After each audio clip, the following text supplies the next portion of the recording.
Okay, let's try and unpack this. Picture this. A community deep, deep in the Amazon rainforest. I mean, some villages take weeks to reach. And suddenly they get, well, high-speed internet. Yeah.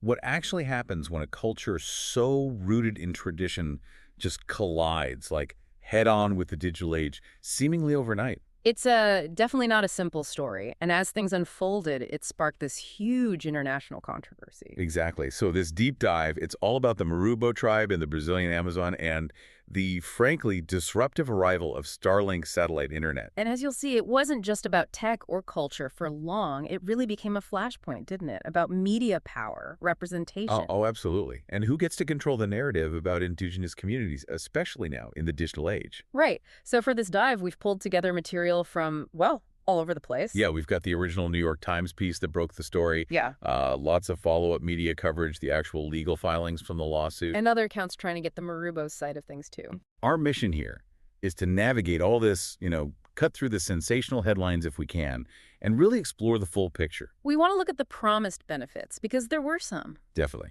But also the unexpected challenges that popped up. And then there's the media firestorm it kicked off, the legal fight that's still going on. And maybe what this one story, in this really remote place, tells you about, well, technology, culture, and maybe media responsibility today. So to really get a handle on the change, we first need to picture the Marubo's world before Starlink. Okay, so we're talking about, give or take, 2,000 people living in maybe 20 villages spread out along the Itui River. This is in the Javari Valley in Brazil. Incredibly remote. And their life is really structured around these traditional communal houses, the malokas. And when we say remote, we mean really isolated. Like weeks by river remote. Exactly. Travel between villages or getting to the outside world, it could take that long. They have their own language, their own complex shamanic traditions, like using ayahuasca. And unique social rules, right? Like public kissing not being okay. Right.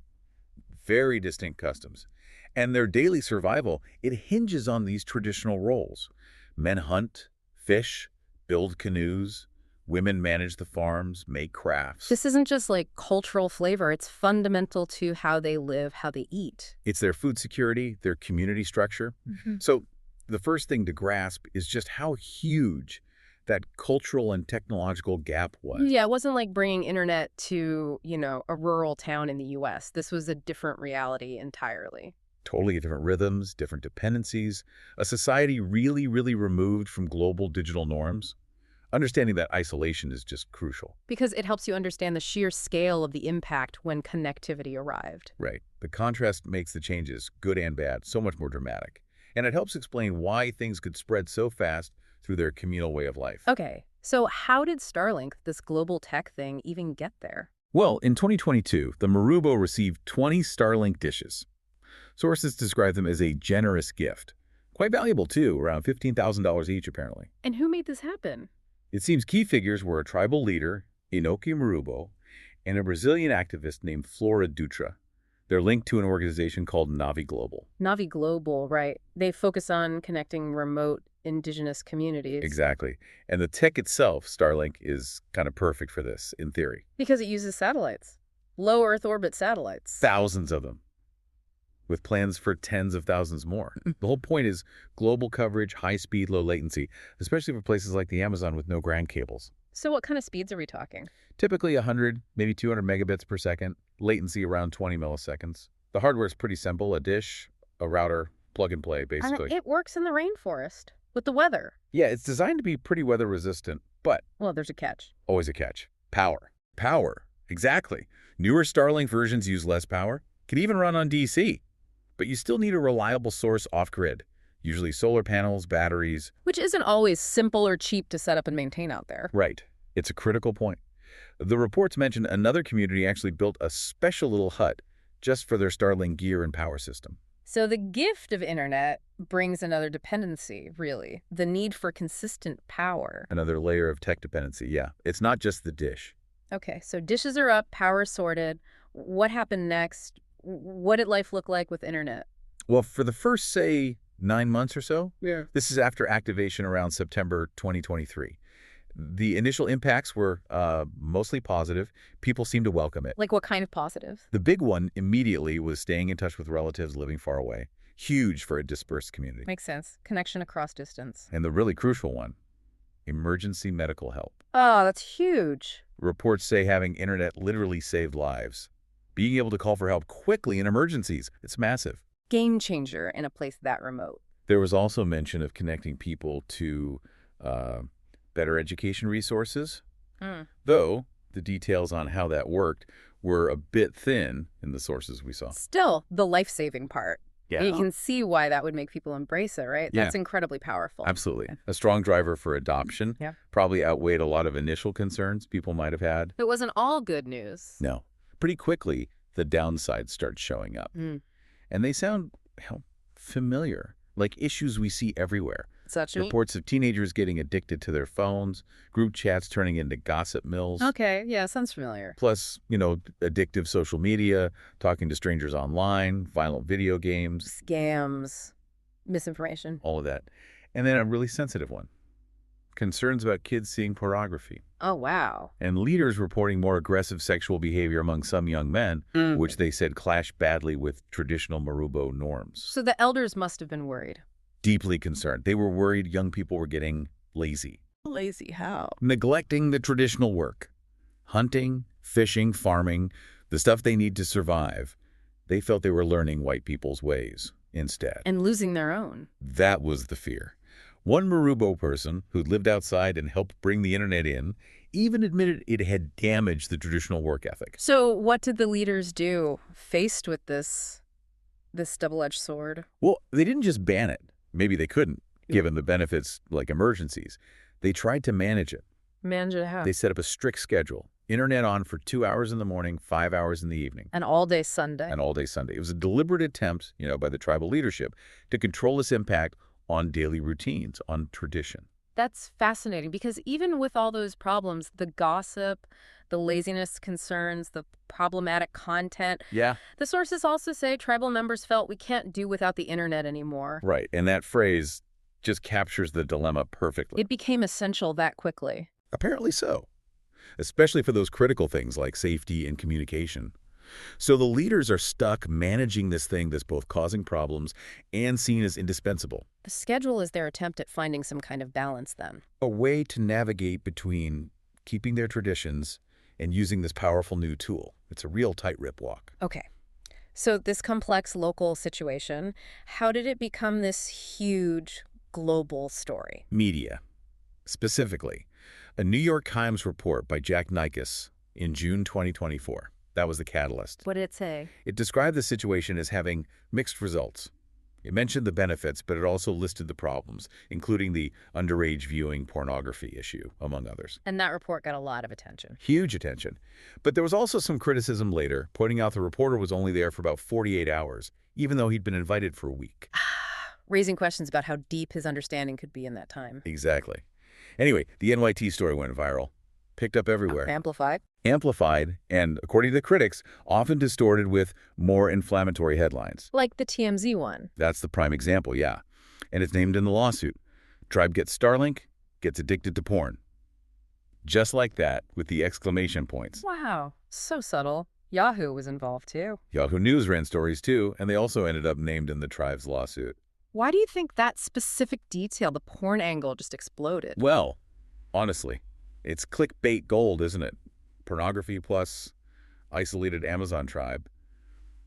It hits certain buttons. Feeds into sensational narratives, maybe those old kind of uncomfortable, innocence lost tropes about indigenous people. Potentially, yeah. It's sensitive, it's provocative, and it got amplified way out of proportion compared to, say, the concerns about gossip or laziness. It drove engagement. How did the Marubo themselves react to this global portrayal? They pushed back hard and fast, using the internet itself, actually. Like on Instagram. Yeah. Leaders like Inoka Marubo posted videos. They put out collective statements, called the claims unfounded, untrue. What else did they say? That the reporting showed a biased ideological current, disrespected their autonomy and identity. They framed it not just as inaccurate, but as offensive. Like a kind of neo-colonial misrepresentation. That seems to be the feeling. And using Instagram was strategic, using the very tech causing the stir to fight back against the narrative, taking control. And the lawsuit really spells out their grievances. It does. It claims the NYT piece made them look unable to cope with basic internet exposure, And that other outlets then mocked their youth, distorted their traditions. and attacked their character, morality, and social standing. Strong stuff. Did the New York Times respond to that? They did publish a follow-up piece about a week later. The headline was something like, "No, a remote Amazon tribe did not get addicted to porn." Okay. In it, they basically blamed other media outlets for twisting their original story. They defended their first report as sensitive and nuanced and insisted they never said or implied addiction. So a complex blame game started.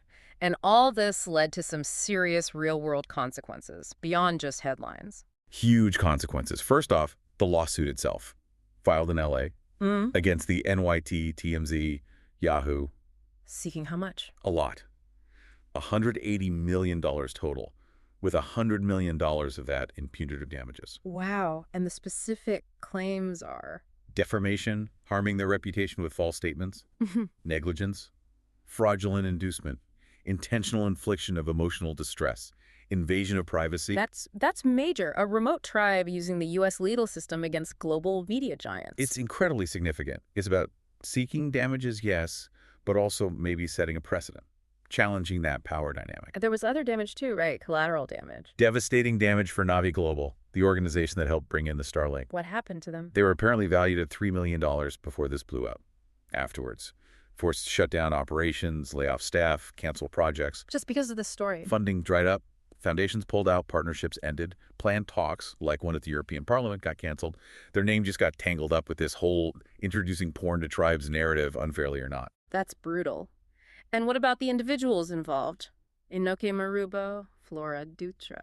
The personal toll was immense. They reported getting thousands of hostile messages, death threats, racist abuse, just horrible stuff. Flora Dutra even had health problems. Yeah, she reported health issues needing surgery, which she linked to the stress of it all. It just shows the viciousness of online mobs fueled by sensationalism. And the human cost behind the headlines. Meanwhile, the NYT is fighting the lawsuit. They've stated they're actively combating it, still defending their original piece.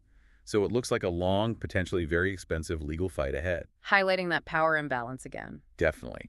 But it's important, while we focus on the Marubo story, to remember this isn't the only story about Starlink in the Amazon. Right. It's not all negative everywhere. Not at all. Other communities are using it for really positive things. Peruvian tribes, for instance, using it for communication, environmental monitoring, actually helping reduce illegal deforestation. So using the tech to protect their lands. Exactly. And there are initiatives, like one called Conexión Povos da Floresta, actively trying to bring connectivity while focusing on cultural protection, trying to do it right. But the flip side exists too. Oh yeah, bad actors use it too. Illegal miners in the Amazon are reportedly using Starlink to coordinate their activities, avoid police. Making law enforcement harder. Exactly. It just proves the point. Technology is a tool. Its impact depends entirely on who's using it, why, and in what context. It's dual use, always. And the Marubo story itself, it really forces us to think about the ethics of reporting on communities like this, doesn't it? Absolutely. The lawsuit hits this directly, claiming the reporting echoed those old, damaging, paternalistic depictions from Edenic innocence to debauched ruin. It raises huge questions for journalists, right, about needing real cultural immersion, maybe collaborative storytelling. Moving beyond just dropping in, getting a story, and leaving that kind of extractive journalism, how do you ensure accuracy, context, avoid harmful stereotypes, especially on a short visit? It seems incredibly difficult. And it bumps up against the realities of modern media, too. The whole click-driven incentive structure. Yeah. That system often rewards simplification, sensationalism, especially for topics seen as exotic. Nuance doesn't always go viral. The TMZ headline spreading faster than the original report is kind of proof of that. It really highlights the problem. It raises questions about the responsibility media outlets have, not just for their own words, but for the likely downstream effects in today's ecosystem. So, in the end, the Marubo's experience feels like a microcosm of a challenge everyone's facing in a way. I think so. How does any culture, ours included, keep its identity, its values, when faced with these powerful, often standardizing global technologies? Their attempt to manage it with a schedule. It's a very visible example of that negotiation. A very active attempt to find a path forward. And there's one more piece here we shouldn't forget. What's that? The shaman's prophecy, mentioned in the sources. Ah, right. About a handheld device. Connecting them, bringing good for the people, but eventually leading to war. That's powerful, that traditional perspective. It provides this incredible framework, doesn't it? Hmm. It suggests a kind of cultural foresight, an understanding that this kind of connection, this kind of change, would be deeply complex, double-edged, maybe even conflict-ridden. Not just a simple good or bad. Exactly. It acknowledges the inherent tension right from the start, from within their own wisdom tradition. Okay, so let's recap the core tension we've been exploring. You have the real, undeniable benefits, especially safety, connection, Crashing right into these disruptive social and cultural costs, laziness, problematic content, erosion of tradition. and then the whole thing gets thrown into the modern media machine, which amplifies, simplifies, distorts. Driven by clicks and controversy. And why this matters to you, listening right now. Because this isn't just about one remote tribe. It's a mirror, in a way. A really stark illustration of the questions we all face. How do we deploy powerful tech? How do cultures adapt or protect themselves? What does digital autonomy even mean?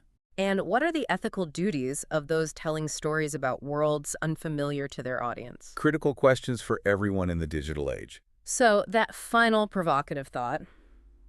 Let's go back to the shaman's prophecy. Connection brings good, but leads to war. Yeah. What does that war look like today? Hmm. For the Marubo, for any community, maybe even for us. Is it just internal conflict?